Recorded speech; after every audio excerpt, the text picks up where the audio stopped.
powerful name in local news. This is News Edge at 11.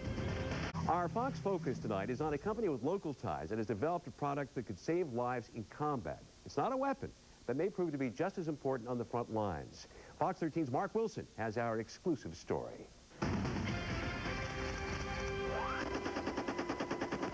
Spectacular night vision technology has made night fighting easier. But once a soldier pulls that trigger, a soldier's greatest weapon can also be his or her Achilles heel. That flash exiting the gun's barrel means their once hidden position is now visible to the enemy. Simply by firing it. Rick Pimley, a Largo businessman and former soldier, says this tiny device could change that and save lives on the front lines. It's called a flash suppressor, and his company developed it back in the mid-90s, trying to find something more effective than the military's standard suppressor. That gives away your position.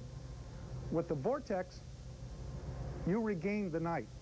It's called the Vortex, and much like a silencer would dampen the sound of a gun, the Vortex also screws on the end, trapping the gases emitted from the barrel, minimizing the flash. You know, one on top. In October, when we joined the Ghost Riders from Clearwater on the front lines in Iraq, look what we found on the end of their M240 machine guns. A flash suppressor, either the Vortex or an exact replica. We flew with them on a night patrol and watched the muzzle flash when they engage. The flash is minimal. Only the tracers are visible.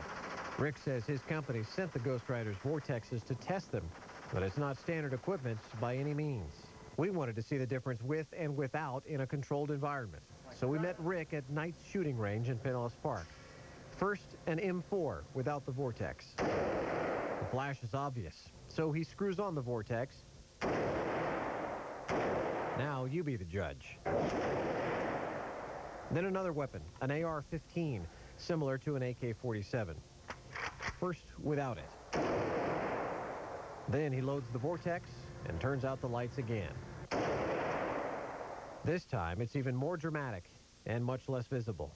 Clint Meyer, who works at the shooting range where we did this test, saw the demonstration and bought one on the spot for his wife. She's now fighting in Afghanistan.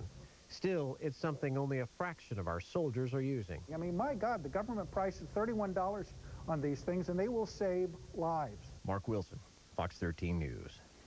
Now, the Navy has recently adopted this device for the SEALs to use on their Mark 14 rifle, but so far the Army is still just testing it out. This